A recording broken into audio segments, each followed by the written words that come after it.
Estimados amigos de Sin Permiso, muy buenos días. En un momento iniciaré la conferencia magistral del doctor Santiago Nieto, titular de la Unidad de Inteligencia Financiera Federal, con el tema sobre evaluación nacional de riesgos. En un momento ya comenzamos, ya están todos guardando la sana distancia. En su mayoría son gente de San Juan del Río. Estamos aquí transmitiendo desde uno de los salones de Portal Reyes, aquí en la ciudad de San Juan del Río, municipio de San Juan del Río, Querétaro.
Buenos días, sean bienvenidos todos al evento que organiza nuestra asociación civil Juntos por San Juan del Río.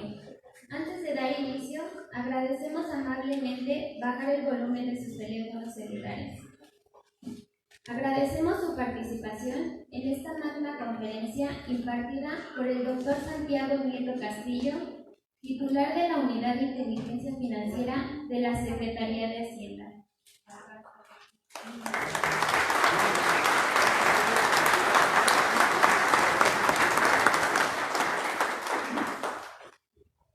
Cedo el micrófono al ingeniero Ricardo Vadillo González, presidente honorario de nuestra asociación civil Juntos por San Juan del Río.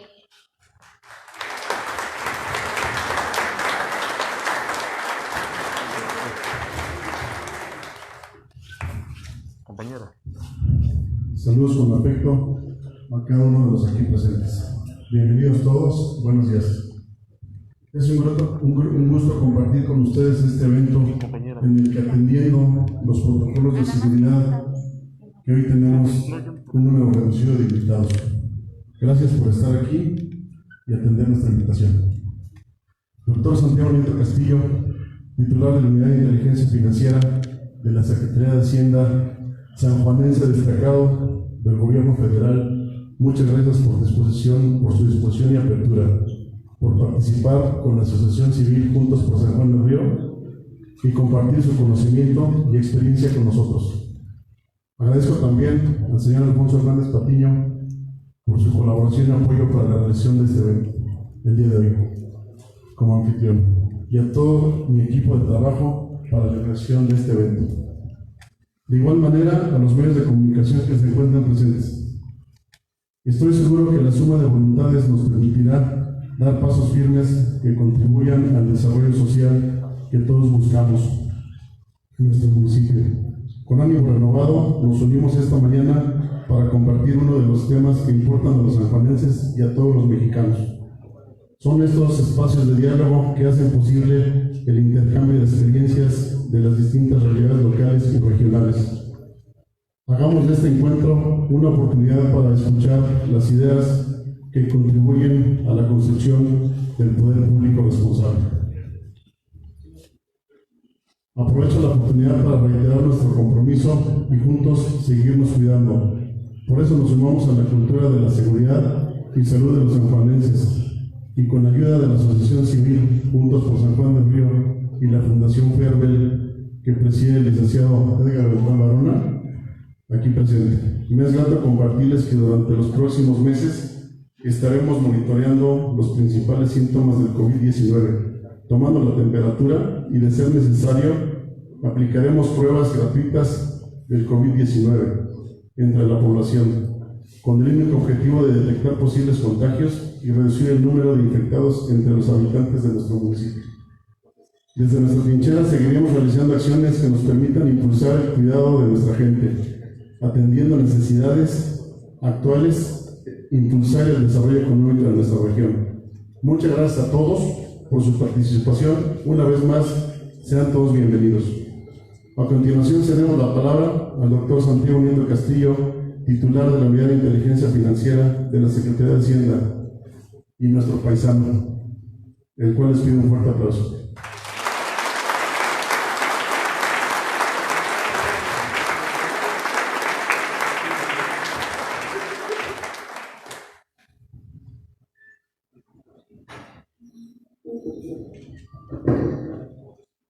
Muy buenos días a todas y a todos. Muy honrado de estar en nuestra tierra, en San Juan del Río.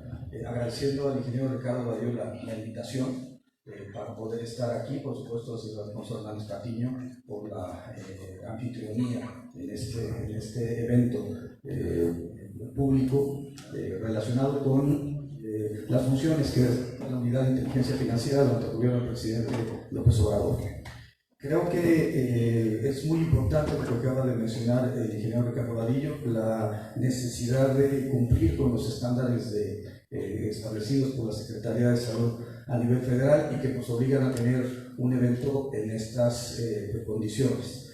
Creo que la parte fundamental es, primero, cuidarnos todos y segundo, estar generando conductas a partir de los esfuerzos de la sociedad civil, como lo hace Juntos por San Juan del Río, del ingeniero Vadillo como presidente honorario, para poder tomar la temperatura, generar pruebas para las personas que no pueden tener las condiciones de acceso a los sistemas de salud. Creo que esta parte es una parte fundamental en una sociedad democrática, la participación por parte de todos los grupos sociales, y bueno, me encuentro muy honrado de estar aquí.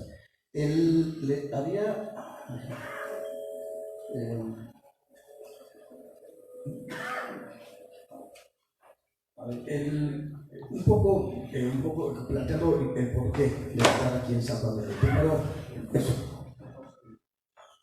ustedes. Segundo, México como país ha creado una serie de compromisos internacionales.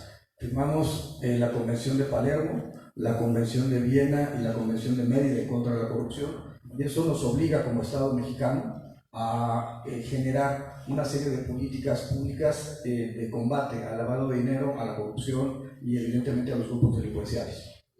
Yo creo que la diferencia en la estrategia de combate a la inseguridad de los grupos delincuenciales tiene que ver con un enfoque en el cual no solamente se combate a los líderes de los cárteles, como se hizo durante la administración pasada, que de 122 objetivos detuvieron o abatieron a 116, sino también a partir de una estrategia que permita golpear a la parte central de la delincuencia.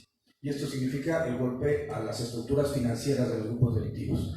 Por tanto, no solamente se tiene que atacar a los líderes de los cárteles, no solamente se tiene que atacar al sicariato, sino que debemos entender que si no se debilitan las estructuras financieras de los grupos delincuenciales, van a seguir teniendo la posibilidad de contratar a nuevos sicarios, a nuevos narcomenudistas, y por más que los fiscales, procuradores de justicia de las entidades federativas, los secretarios de seguridad, la Sedena, la Secretaría de Marina, puedan librar de las calles a sicarios o narcomenudistas, lo cierto es que mientras exista dinero en las organizaciones delictivas van a seguir generando estas prácticas, ¿no? Por tanto, el combate tiene que ir no solamente en el ámbito de los grupos de sicarios y de los grupos de los líderes, sino tiene que combatir las estructuras financieras. Tiene que combatir la corrupción política, que sobre todo en los ámbitos municipales protege a los grupos delictivos. Tiene que combatir la corrupción policial, ministerial y judicial, que les genera un halo de protección. Recientemente tuvimos un caso de un magistrado federal en el estado de Jalisco, que afortunadamente la Fiscalía Anticorrupción obtuvo una orden de aprehensión que ya fue cumplimentada, en donde este personaje le concedía amparos a gente del cártel Jalisco Nueva Generación y que no podía comprobar el origen de sus recursos. Era una persona que le había recibido 26 millones de pesos por parte del Consejo de la Judicatura, pero sus cuentas tenían más de 50 millones de pesos que no podía justificar bajo ningún espacio. Entonces, a ello hay que sumarle el combate a la base social. Y ese combate a la base social se va a lograr en la medida en que podamos, con los programas sociales del gobierno federal, de los gobiernos estatales, de los gobiernos municipales, establecer mecanismos para desarrollo rural, desarrollo regional. Y ese creo que es la parte fundamental de un proyecto político socialdemócrata. La socialdemocracia ha sido el mecanismo para el desarrollo de muchos países en Europa continental, y creo que esa es la base de un gobierno de izquierda. Un gobierno de izquierda tiene que estar planteando en la libertad política de decisión de cada uno de nosotros, pero también en el desarrollo de los grupos sociales menos favorecidos, en la mejor distribución de la riqueza para efecto de generar un mejor desarrollo de naturaleza social. Bueno, la evaluación nacional de riesgo es uno de esos objetivos de carácter internacional. México, a partir del año 2000, forma parte del Grupo de Acción Financiera Internacional. Somos uno de los únicos 3 países de América Latina que forma parte. Solamente Brasil, Argentina y México formamos parte del Grupo de Acción Financiera Internacional, encargados de combatir el lavado de dinero y financiamiento al terrorismo. Ustedes tal vez sea cierto, no tenemos un problema de financiamiento al terrorismo en el país, sin embargo, sí tenemos un problema de lavado de dinero. Los datos del gobierno norteamericano, casi 50,000 millones de dólares en México relacionados con la delincuencia. Y estamos en una región del país,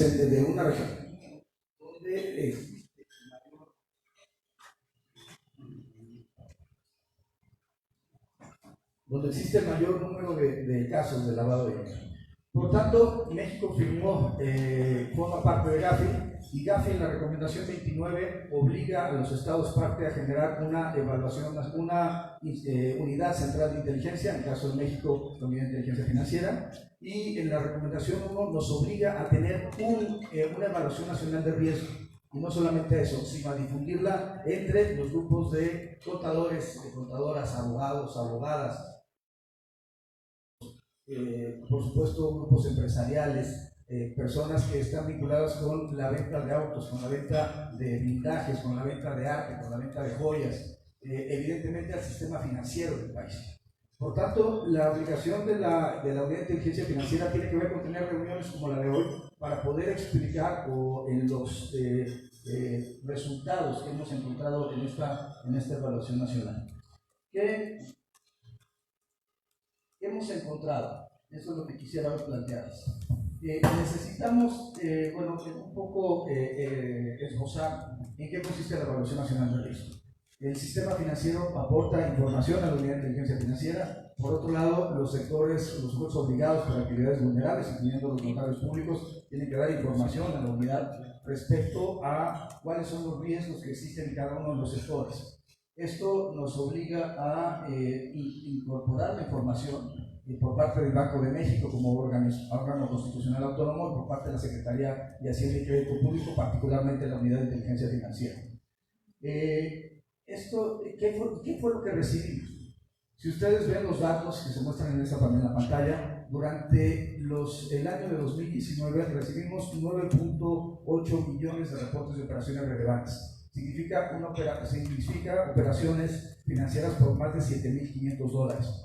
Después recibimos 590,000 reportes de operaciones inusuales, cuando se rompen con los perfiles transaccionales de los clientes o usuarios de la banca. A esto lo recibimos, por ejemplo, cuando voy a hablar de casos reales, una joven de 19 años en motociclo a Chiapas recibe transferencias en 2 meses por 9 millones de pesos, cuando de repente llega una transferencia de 500 millones mensuales que se va de León, Guanajuato hacia China, o cuando tenemos de repente transacciones comerciales por 2,000 millones de dólares que no tienen una justificación aparente. A eso habría que sumarle, por ejemplo, casos en donde personas de más de 100 años reciben 20 millones en sus cuentas, o simple y sencillamente cuando una persona tiene una operativa de 50 a 100 mil pesos en sus cuentas y de repente recibe montos que superan 20, 30, 40, 50 millones de pesos que son sacados al día siguiente. Aquí tenemos casos de empresas fachada, tenemos casos de factureras, tenemos casos evidentemente de blanqueo de capitales por parte de los grupos delictivos, y creo que esta es una parte central que es reportada por los bancos. Además, los sujetos obligados por actividades vulnerables han dado más de 5 millones de avisos a la unidad de inteligencia financiera, y esto hace que esta cantidad de más de 15 millones de reportes anuales sea posible de revisar de manera manual, de manera humana. Lo que hacemos es un modelo de riesgo a partir de un algoritmo matemático que genera una matemática, un actuario que tenemos en la unidad de inteligencia financiera, así como los informáticos nos permiten poder analizar la información. Se hace a partir de ahí un análisis cuantitativo a partir de ciertos porcentajes predeterminados. Tenemos que ver, por ejemplo, la zona geográfica. Cuando vienen transferencias de Libia, o vienen transferencias de Pakistán, o vienen transferencias económicas de Turquía, por ejemplo, el sistema les da una calificación mucho más alta que si fuera una transacción económica que se esté desarrollando en otra parte del país o del mundo. El hecho de que de las características del cliente le da un determinado puntaje, y esto se va reduciendo con los matices, con la posibilidad de que tenga mitigantes de riesgo, y se va intensificando por la información que tiene el saldo a la vez. Los resultados son estos para actividades vulnerables. El 96%, existe un riesgo del 96% de que haya lavado dinero en arte, un 96% en venta de vehículos, un 94% en temas de metales, venta de metales, particularmente el oro. Hemos visto cómo se ha multiplicado, particularmente en el estado de Jalisco, la venta de oro, y esto está relacionado con la operación del Cártel Jalisco Nueva Generación y la exportación de oro hacia países, particularmente Estados Unidos, pero también hacia Venezuela y otros países del mundo. Yo tengo que revisar todavía el 57% que está plasmado ahí respecto al traslado, custodia de dinero en valores.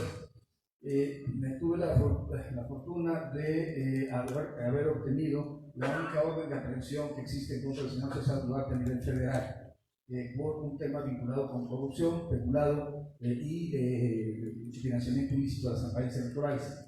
Pero ni la operación Zafiro ni la estafa maestra podrían explicarse sin el traslado de custodia de valores. Cuando sacan el dinero en efectivo a partir de empresas fachadas, y son los trasladadores de valores los que lo llevan a bodegas para el ejercicio del acto de corrupción. Entonces, esta es una parte que necesitaría revisar todavía, pero bueno, estos son los resultados oficiales que tenemos por parte de la Unidad de Inteligencia Financiera. Ahora, ¿qué nos preocupa? Primero las estructuras jurídicas, por eso hablar con las abogadas y los abogados, con los contadores, las contadoras es muy importante. Muchos de los modelos de gestión que tiene el cártel de Sinaloa, que tiene el cártel de Unión Tepito, que tiene el cártel de Tláhuac, que tiene Santa Rosa de Lima, están vinculados con la creación de asociaciones, de sociedades mercantiles. Por ello es importante trabajar con los notarios de la mano, trabajar con abogadas, abogados, contadores, contadoras, para poder entonces determinar cuándo estamos en presencia de que un grupo delictivo esté generando una sociedad mercantil. Tenemos un problema del beneficiario final. Hay que localizar a los beneficiarios finales de los actos de corrupción. Un ejemplo, claro, lo tuvimos en el sexenio anterior, el chofer del oficial mayor de Cedesol, en la época de Rosario Robles, es el dueño de un rancho en Chiapas, de dimensiones importantes. El señor César Duarte tenía un rancho que en dimensiones geográficas era mayor que la capital del estado de Chihuahua.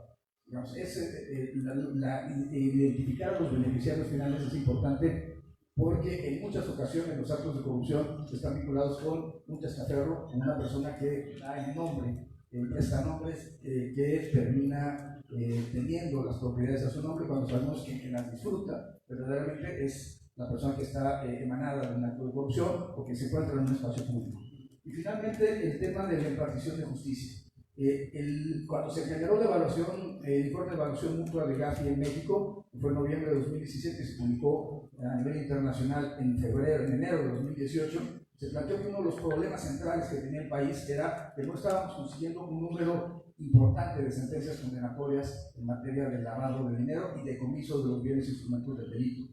Esta es en 2018 tuvimos 6 sentencias condenatorias como país, en 2019 alcanzamos 84. Siguen siendo pocas para las dimensiones de la 15ª economía del mundo como es la economía mexicana.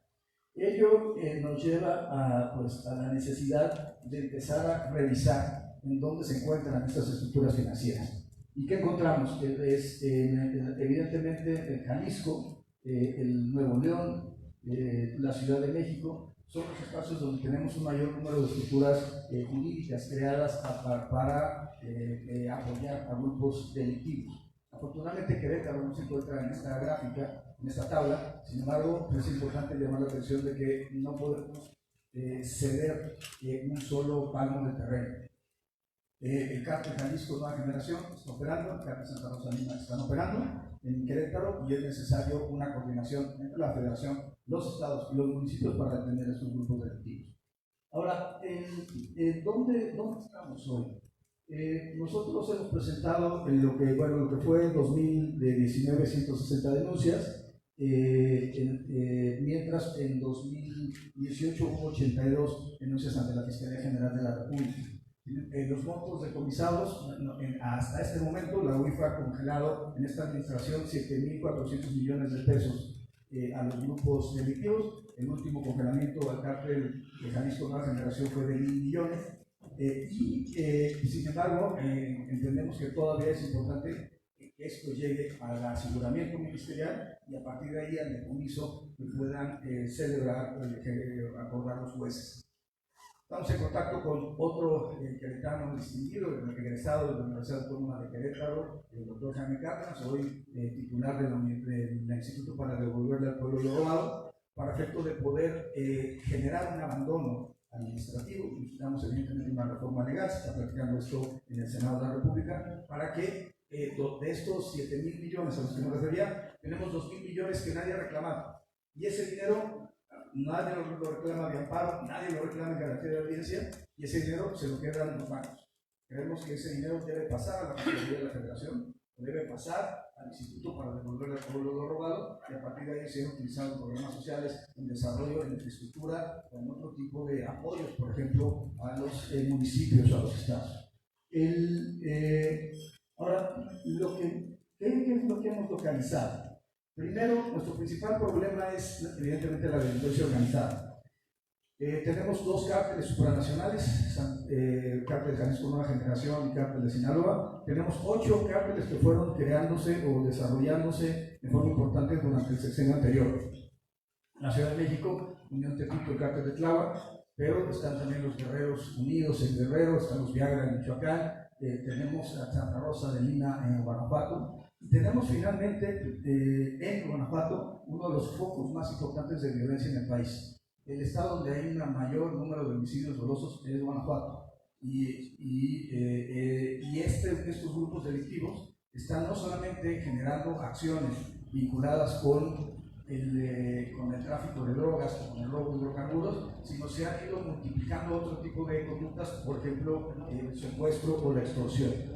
La delincuencia organizada ha variado. Por ejemplo, la pesca ilegal de especies. Hemos visto cómo se comercializa de Costa Rica a Mérida, a Progreso, particularmente en el estado de Yucatán, y de allá a Miami, tiburones cargados de cocaína. Hemos visto cómo se pesca a la tucuada para quitarle el buche y ese buche venderlo como afrodisíaco en China, que genera mayores beneficios, incluso la venta de la cocaína. Estamos viendo cómo se han multiplicado casos de narcotráfico, narcomenudeo, fentanilo, entre otros opioides que son introducidos ilegalmente al país vía nuestros puertos en Manzanillo y en Lázaro Cárdenas particularmente. Pero el tráfico de armas, el 70% de las armas que son decomisadas por parte de la Sedena, la Marina, la Guardia Nacional, el 70% provienen de Estados Unidos.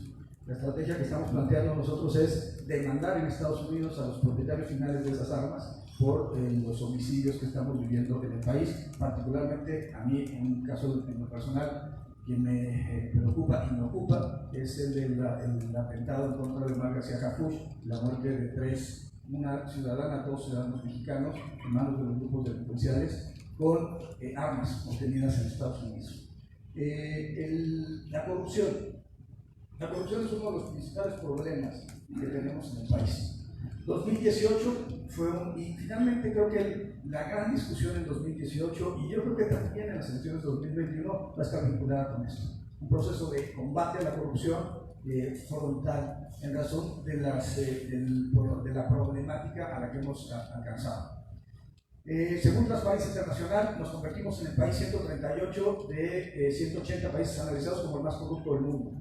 En una escala de 0 a 100 teníamos 28 puntos, muy cercanos a Somalia, el país más corrupto del mundo, y muy alejados de Finlandia, de Nueva Zelanda o de Dinamarca, que son los países más honestos de la Tierra.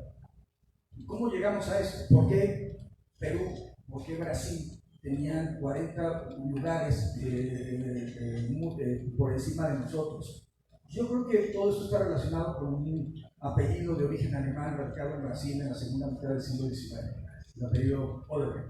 Odebrecht generó un esquema de corrupción que buscaba a jóvenes políticos en los distintos países para ofrecerles dinero a cambio de contrataciones gubernamentales. Jóvenes juiciosos que buscaban el empoderamiento público a partir de actos de corrupción. Emilio Lozoya es un ejemplo de ello, pero no es el único ejemplo que tuvimos en la República Mexicana y creemos que esto es un tema que hay que seguir combatiendo con frontalidad. Hoy en día estamos en el lugar 130 de 180 países analizados. Hoy ya tenemos 29 puntos, hemos subido un poco en la escala, sin embargo, falta mucho por recorrer para poder llegar a los niveles que teníamos en el año 2006, por ejemplo.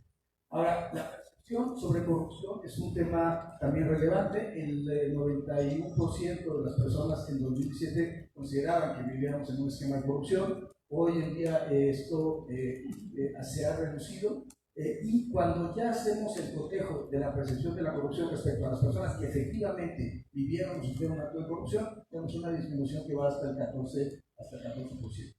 Sin embargo, evidentemente hay un tema central aquí que es las personas políticamente expuestas y la necesidad de que de directores generales para arriba tengamos el sistema financiero, el sistema no financiero, el mejor mecanismo para poderlos vigilar. Un tema también para nosotros, un riesgo, es la economía informal. El 57% de las personas de este país viven en esquemas de economía informal y representan el 22% del Producto Interno Bruto. Esto nos lleva también a otro tema. Hemos visto cómo en estos meses de la pandemia se ha multiplicado el número de préstamos y el número de empeños. casi duplicándose de 40,000 que tuvo la Ciudad de México en el año 2019 a 81,000 en el año 2020. ¿Qué sucede con esto? ¿Cuál es el problema con esto?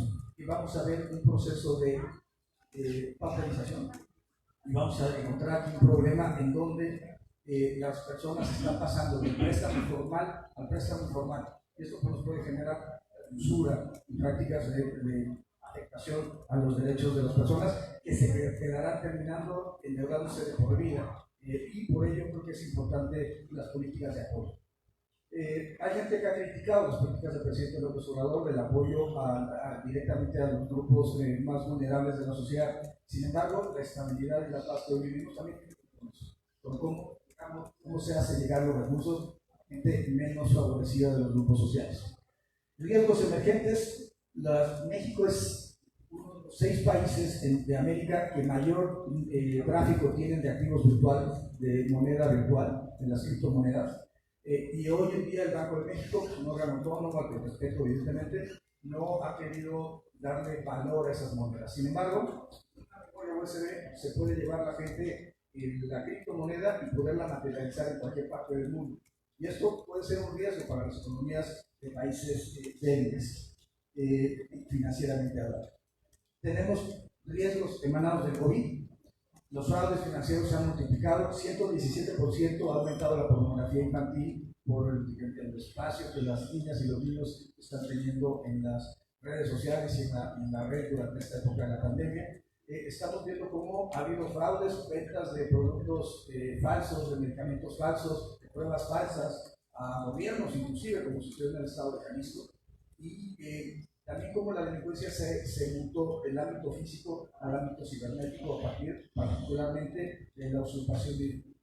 Creo que este es uno de los temas centrales. La política que hemos tenido en la UIF es cualquier denuncia que se presente por usurpación de identidad, lo que hacemos es congelar las cuentas. Hubo un caso incluso de una persona que impostó la voz de un senador y le pidió a uno de los más importantes empresarios mexicanos que le depositara 20 millones de pesos en una cuenta y el empresario se los depositó sin haber comprobado que se trataba efectivamente del senador. Estos casos se están multiplicando y es importante que cuando se sepan se puedan ser denunciados para poder bloquear las cuentas y entonces recuperar el dinero para las personas que han sido defraudadas. A mí me preocupa particularmente el fentanilo. El consumo de fentanilo en Estados Unidos generó la muerte de 80,000 personas el año pasado. Y la dosis, según datos de la Secretaría de Salud, de 0.2 miligramos de fentanilo puede ocasionar la muerte de una persona de estatura y peso promedio. Por tanto, es un riesgo emergente que tenemos. Evidentemente, tiene que ver con tráfico de drogas. Productos que son importados ilícitamente, como el cloruro de amonio, cuando son mezclados con otras sustancias, generan esta droga. Y esto por eso generamos digamos, cartografiar los planos para poder señalar cuáles son los riesgos que tiene el país. La delincuencia organizada, el nivel de recursos, la corrupción, la impunidad y los movimientos transfronterizos son los sistemas que encontramos como más complicados para la República Mexicana. Por otro lado, en el tema del combate al financiamiento al terrorismo, pues no tenemos en realidad problemas como tal, pero hay que recordar que nuestra realidad geopolítica hace que tengamos que pensar en nuestro vecino del norte. Y evidentemente Estados Unidos es uno de los espacios recordemos el ataque a las Torres Gemelas, que es uno de los espacios donde existe un riesgo real de prácticas terroristas o el paso de tránsito de combatientes extranjeros por nuestro territorio para llegar hacia los Estados Unidos. Ahora estamos trabajando en una reforma con Ricardo Monreal y con Alejandro Armenta y Julio Menchaca, senadores de Morena, para poder tener a las organizaciones sin fines de lucro para que no sean un vehículo para efecto de poder financiar el terrorismo, como ha existido en otras latitudes, particularmente en Oriente Medio. Y bueno, por supuesto estamos trabajando en una reforma que permita fortalecer la figura del beneficiario final, de persona políticamente expuesta, del delito de financiamiento al terrorismo y evidentemente poder cumplir con las recomendaciones del Grupo de Acción Financiera Internacional. México forma parte de un entorno internacional, no podemos soslayarlo ni minimizarlo, ni tenemos que cumplir con nuestros compromisos internacionales. Esto dará mensajes de estabilidad al empresariado y como siempre yo lo he planteado en muchas ocasiones, la posición de la UIF no es perseguir a los contribuyentes, la posición de la UIF no es perseguir a los notarios, no es perseguir a los corredores públicos, no es perseguir a los empresarios, sino al contrario, dar certeza, dar estabilidad y dar mensajes de que las instituciones tienen que funcionar para lo que fueron diseñadas. Lo importante es la información que los notarios, que los corredores nos dan para poder entonces generar casos. Lozoya, Juan Romero Cham, César Duarte, son casos que no hubieran llegado sin la información que obtuvimos por parte de los sujetos obligados por la ley. Y esa fue una parte. El compromiso de combate a la corrupción y a la impunidad pasa por cada uno de nosotros. Finalmente, tenemos algún tema de falta de maduración de los modelos de riesgo de los supervisores de actividades vulnerables para implementar una evaluación basada en riesgo. Eso se está trabajando ya con Raquel en rostro del Servicio de Administración Tributaria. Y el último riesgo que vemos es la falta de desarrollo de un sistema de respuesta en caso de ataque con armas de destrucción masiva. También es cierto que México no tiene problema ni financiamiento del terrorismo ni de proliferación de armas de destrucción masiva. Sin embargo, insisto, nuestra cercanía con Estados Unidos nos tiene que obligar a generar una política pública. Estamos trabajando en este momento con el Centro Nacional de Inteligencia para poder tener estos protocolos de actuación. Finalmente, nos preocupa las empresas FinTech y los riesgos emergentes derivados del COVID-19. Ahora, un poco quisiera ahorita plantearles como casos de éxito. Este Emilio Lozoya.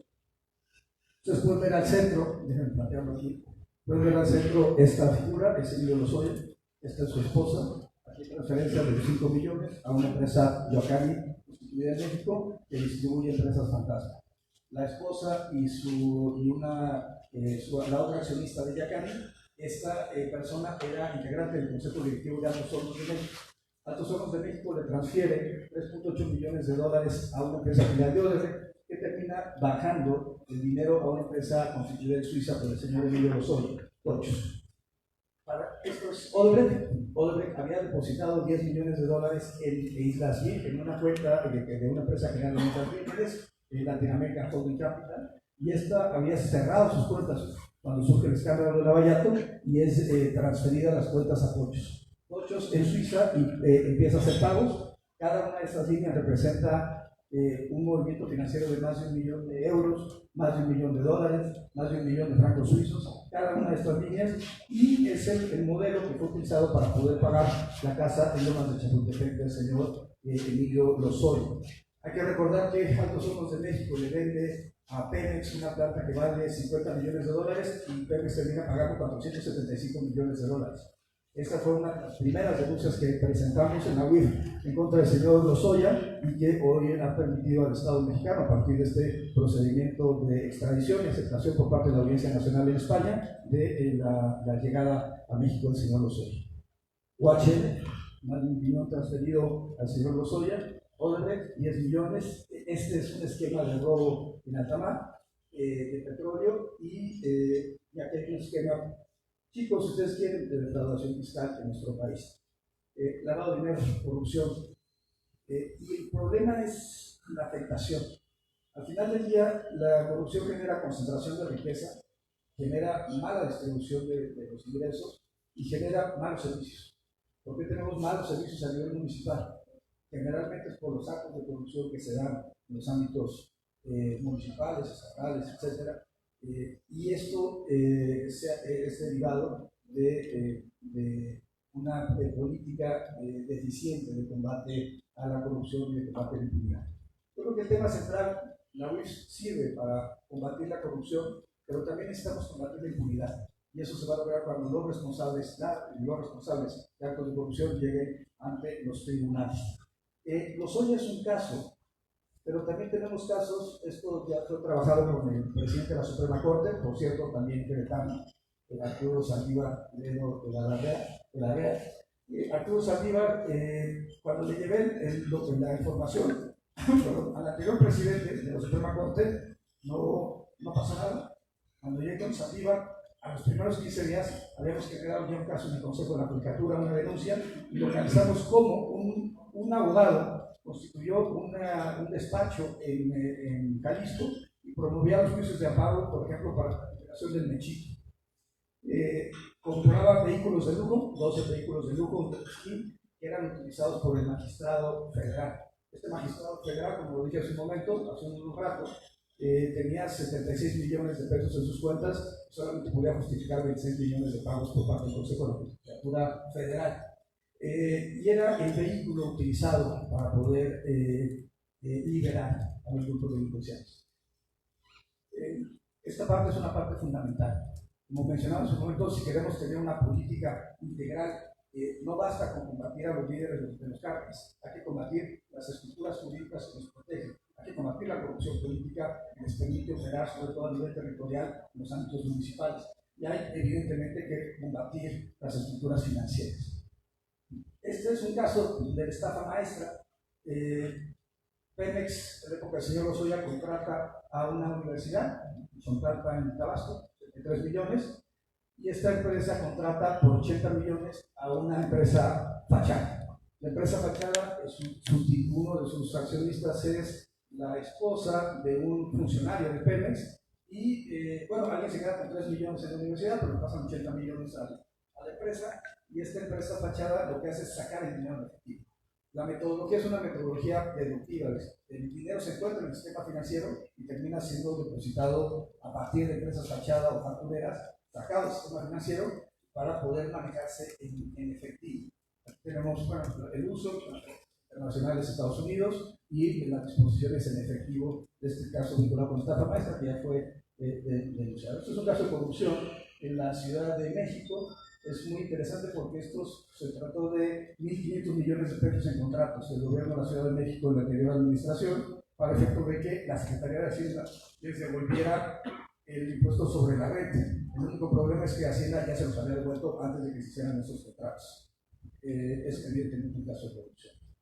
Esto es un líder sindical.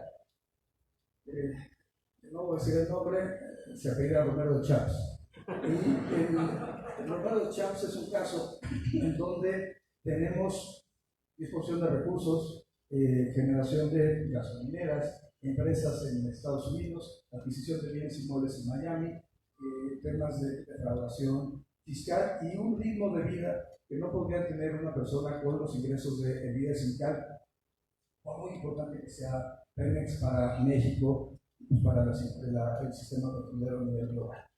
Este es un tesorero del Instituto de ISSSTE durante la anterior administración. Fiscalmente declara 4 millones, pero gasta 24 millones en sus tarjetas de crédito. Yo creo que esto no se podrá plantear. Y este es un caso relevante que trabajamos con Estados Unidos, que es el del señor Genaro García Luna. Genaro García Luna recibe, contrata una nota que se llama, un software que se llama NiceTrack. Ese se lo lleva a la Secretaría de Seguridad a su empresa de seguridad y constituye una empresa en Panamá en el año 2005. Esta empresa empieza a operar en México en el año 2011 y solamente entre los años 2012 a 2018 gana 2.683 millones de pesos, 77 millones de dólares. El dinero va particularmente a Estados Unidos, a Letonia, a Curazao, a Panamá, y termina siendo el espacio de esta empresa la que le paga el tren de vida o el ritmo de vida a Genaro García Luna en Estados Unidos, particularmente en Miami. Se encuentra en este momento detenido. Nosotros le hemos entregado a los fiscales del Instituto de Nueva York la información que tenemos. Aunque este es un caso en realidad de corrupción política, Estados Unidos lo está procesando por delitos de delincuencia, vinculados con delincuencia organizada. Pues yo quisiera, digamos, cerrar esta exposición, pues primero realmente agradeciendo al ingeniero Ricardo Reyes la posibilidad de estar aquí, a Alfonso Hernández Patiño también. Siempre es muy honroso estar en San Juan del Río. Esta es mi casa. Me siento muy orgulloso de ser zapanense y de ser una persona que tiene la enorme fortuna de estar con todas y con todos ustedes el día de hoy. ¿Qué sigue? Pues necesitamos mantener una política de cero tolerancia a la corrupción y cero tolerancia a la impunidad, como ha planteado el presidente López Obrador. Segundo, necesitamos generar un modelo que nos permita combatir el lavado de dinero, la corrupción política, el narcotráfico, la trata de personas, el tráfico de órganos y demás variables de la comisión de delitos que se ven desde una unidad como la Unidad de Inteligencia Financiera. Mis antecesores utilizaban la unidad para otros fines, más bien incluso de naturaleza política. Yo creo que la unidad debe ser entendida no solamente como un mecanismo para combatir el lavado de dinero y financiamiento del terrorismo, sino cualquiera de sus delitos precedentes o predicados. Y eso implica combatir la trata de personas, combatir el tráfico ilícito de migrantes, combatir el tráfico de órganos, combatir la corrupción, el enriquecimiento ilícito regulado, el financiamiento ilícito a las campañas electorales. Vamos a tener un proceso en 2021.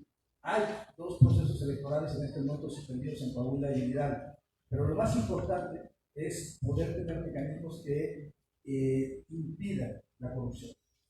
Una de las hipótesis que tenía en el momento en que encabezaba FEPADE, que de hecho fue acompañado por un grupo de jóvenes valientes, mujeres y hombres zapanenses durante ese encargo, como hoy tengo la fortuna de que un grupo importante de mis colaboradores venga de San Juan del Río, de Ixtapa, de Querétaro. Creo que mi hipótesis era que la corrupción de alguna forma u otra empezaba en los procesos. Empezaba cuando los grupos delincuenciales financiaban campañas, o cuando se hacían contrataciones públicas, o mejor dicho, acuerdos privados con la finalidad de que, entrando en los gobiernos siguientes, hubiera contrataciones hacia las empresas de un sector empresarial, o simple y sencillamente por el desvío, el peculado electoral, el desvío de fondos, bienes o servicios a las campañas electorales. Creo que esto es algo que se tiene que combatir y ese es uno de los temas centrales para lo que vendrá por la Unidad de Inteligencia Financiera. Otro tema relacionado con lo mismo es combatir las estructuras delincuenciales. Entender que la política criminal de Estado es esa, es una política criminal del Estado mexicano. Implica seguridad, implica prevención de delitos, implica procuración de justicia. Las fiscalías y las procuradurías, aunque tengan una expresión constitucional de autonomía, tienen que formar parte de un modelo integral de combate a los delitos. La impartición de justicia. Las juzgadoras, los juzgadores deben darse cuenta que están juzgando a casos que afectan a la ciudadanía, que la libertad de la madre del marro o la libertad de una de las personas implicadas con la desaparición de los 43 normalistas de Ayotzinapa es una afectación a toda la sociedad. Hay que, por supuesto, también meter al esquema de ejecución de penas y hay que, sobre todo, lo más importante en un sistema procesal de corte acusatorio es poder restituir los derechos de las víctimas, reparar el daño y poder defender al ser humano en su integridad. Yo creo que el combate a la corrupción es un tema central para la agenda mexicana. Es un tema central no solamente en el ámbito municipal, en el ámbito estatal, en el ámbito federal. Es un tema hoy global porque la corrupción, como el narcotráfico, son esquemas supranacionales. Por tanto, la respuesta y el combate tiene que ser supranacional. Por eso, pero también son espacios que se desarrollan en el ámbito de lo subnacional. Por tanto, los estados y los municipios tenemos que estar estrechamente vinculados para poder generar políticas de combate a estas prácticas. ¿Qué viene? Yo creo que lo importante es atender en mi trinchera el posicionamiento del presidente López Obrador. Me he subido a tener una política de cero tolerancia a la corrupción y cero tolerancia a la impunidad, y creo que es lo que tenemos que seguir construyendo. Y invitarlos a que cuando tengan conocimiento de alguna conducta delictiva o caso de corrupción, se puedan acercar con nosotros para poder generar una revisión de los casos y así evitar que el dinero público termine beneficiando de intereses personales. Creo que la estancia del presidente López Obrador en Estados Unidos fue un éxito. Creo que el discurso de defensa de los intereses mexicanos y de los migrantes es muy relevante. Y creo que debemos seguir esa tónica. México nos tiene que unir como país. Tenemos un objetivo común y lo fundamental es que podamos construir a través de los ejes marcados en la Constitución un Estado constitucional de derecho, un Estado donde se defiendan los derechos de todas, de todos, un espacio donde haya seguridad para que las mujeres, las niñas y los niños transiten con seguridad por las calles y donde podamos tener mejores servicios en virtud del combate a la corrupción y la mejor distribución de los recursos públicos. Pues, nuevamente, un honor, estoy a sus órdenes para cualquier comentario o duda y pues, evidentemente agradeciéndole una vez más a Ricardo Darío por la invitación. Muchas gracias.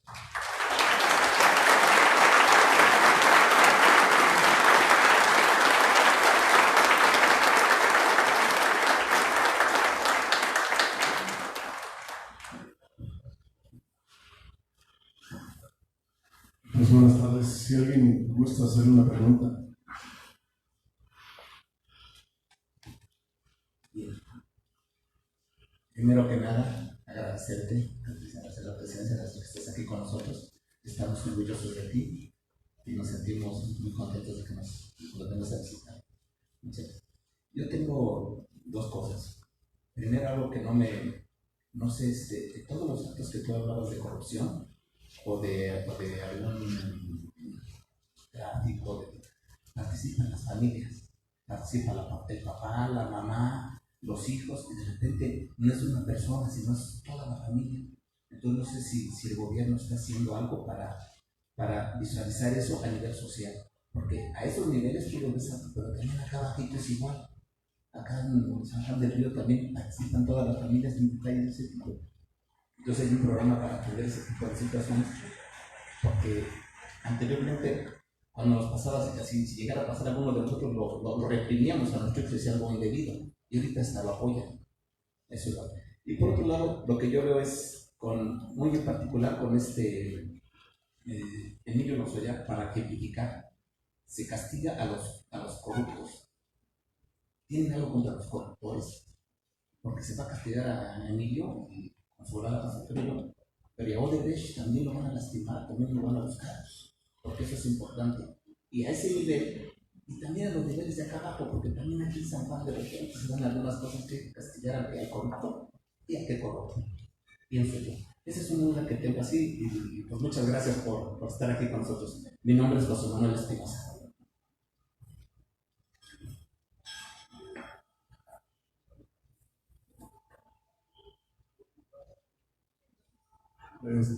Nada más quería comentarles que eran 5 preguntas, son 5 preguntas, ya una, porque después de las preguntas que nos va a contestar aquí el doctor Santiago, vamos a pasar a la sala de prensa, puros medios de comunicación. Entonces, van a haber 4 preguntas. ¿Quién gusta?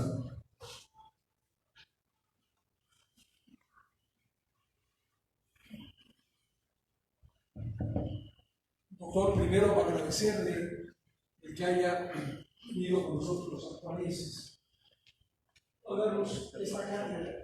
Nosotros sanjuaneses, aunque yo no soy de nacimiento, pero siento sanjuanese, mi familia fue la primera industria que se fundó aquí en San Juan del Río y ha sido un pueblo de San Juan.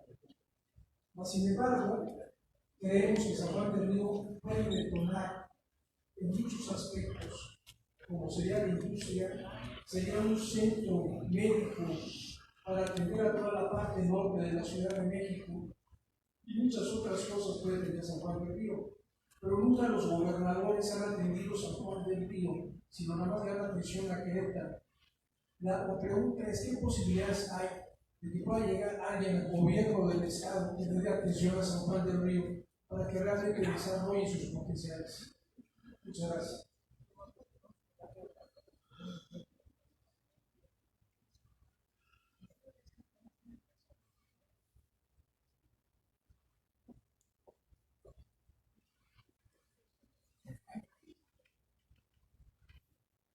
Gracias, doctor. Buenos días.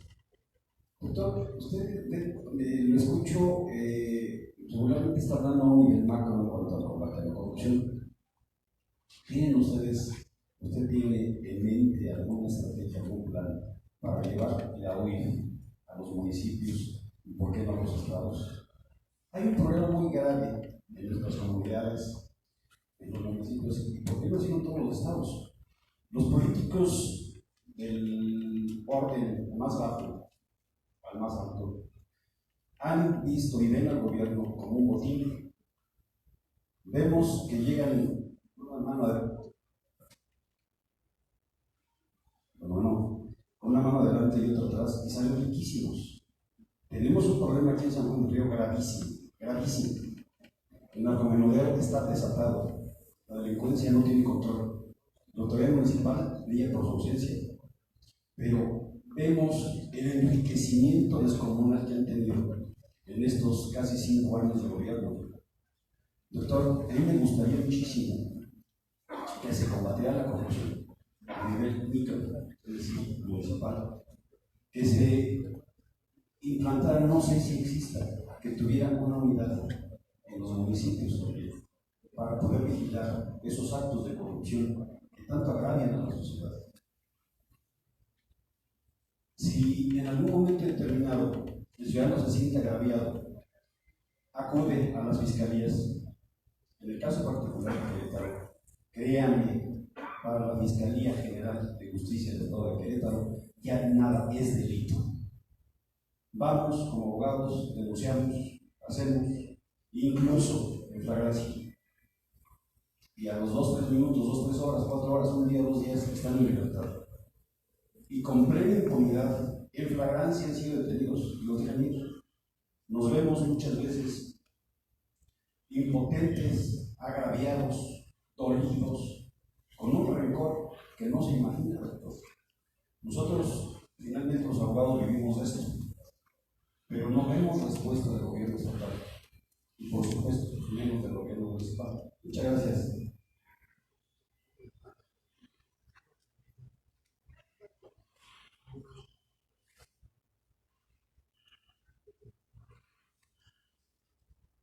Muy buenos días a todos.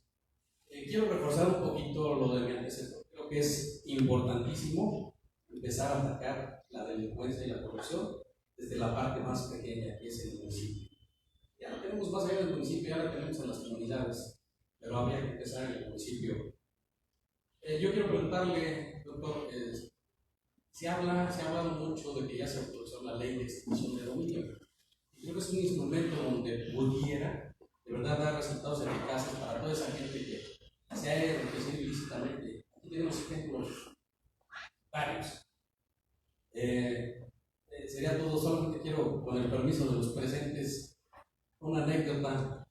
Hace 30 años llegó un jovencito a mi oficina ubicada en el río Moctezuma. Se presenta de una manera muy bonita. Y yo dije, no, este jovencito tiene un gran futuro.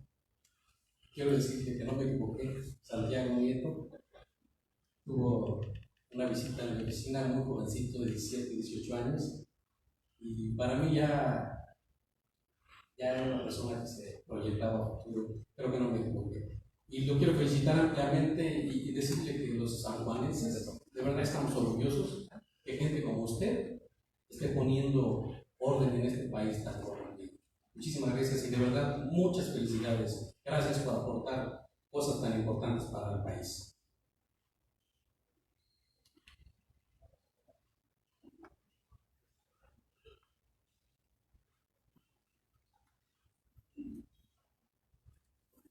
Gracias. Doctor Tito, estamos sumamente orgullosos con su presencia. La conferencia nos invita a una reflexión para el presente y para las nuevas generaciones.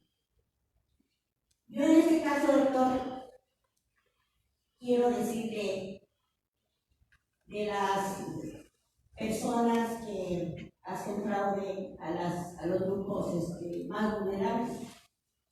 No propiamente me voy voy a dirigirme a las personas que explotan, a las personas que de alguna manera tienen algunos intereses y son abusivas de algunos delegados, personas que no hay, que no debe de haber impunidad para ellos. Próximamente le voy a entregar algunas demandas, lo voy a buscar a usted, porque sí quiero señalar que en San Juan del Río hay mucha impunidad y que se debe de dar valor a las personas más necesitadas de este municipio. Muchas gracias. La última pregunta.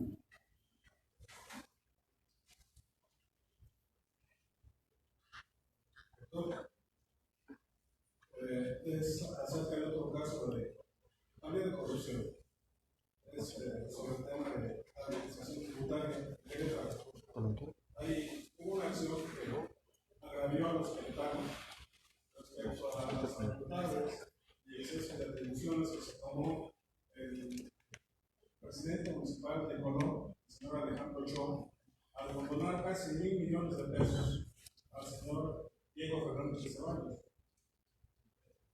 Muchos hablan que las autoridades municipales tienen facultades y atribuciones que la propia ley les otorga para la recaudación y fuentes de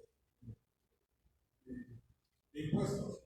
Sin embargo, en una clara acción de exceso de facultades y de atribuciones, el señor Alejandro Ochoa le condonó algo así de 970 millones de pesos al señor Diego Fernández y solamente le cobró 10 millones de pesos.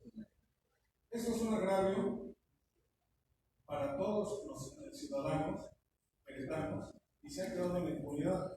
No ha habido ningún organismo, ninguna asociación que haya demandado el exigir explicación sobre este acto. Y consideramos que, pues, aparte de la cantidad que es muy importante, casi 1.000 millones de pesos, pues no es justa, no es equitativa respecto al resto de la ciudadanía queretana. Me gustaría saber cuál es su opinión, si hay alguna manera de que actualmente se pueda apelar a esa mala decisión y exceso de facultades y atribuciones que indebidamente se tomó el presidente municipal de Colón, el señor Alejandro Ochoa. Muchas gracias. Muchas gracias. Entonces, a la tercera, la administración, empezaré por lo que creo que, los entornos culturales son relevantes. Creo que hemos construido un discurso y una narrativa de ensalzar a los grupos delictivos. Series, corridos, películas, etc. Han hecho culturalmente, además de la situación económica, culturalmente haya jóvenes que plantean expresamente dedicarse a las actividades delincuenciales porque les parecen mucho más adecuados. Evidentemente es un tema cultural que tenemos que tratar y es un tema que se tiene que ir implementando evidentemente en las familias. Se tiene que combatir esta estructura de haber hecho énfasis en grupos delictivos y no en la operación cotidiana, en la vida ordinaria, en los grupos sociales que trabajan en pos del bien de México. Yo creo que lo mismo sucede con los temas de corrupción. Si tenemos gente corrupta, pues hay que señalar, no darles el respaldo social. En muchas ocasiones se les hace dar respaldo social por dinero, por presencia cultural, pero eso al final del día lo que hace es lastimar para los resultados de una lucha relativa a la corrupción. Respecto al tema de corruptor y corruptoras, si en el caso de los hoy está sancionado, Odebrecht está inhabilitado por el Secretario de la Función Pública, no se puede contratar en México a la empresa, por lo menos no en el ámbito gubernamental. Señora Siga se encuentra sujeto al proceso también en España por este caso.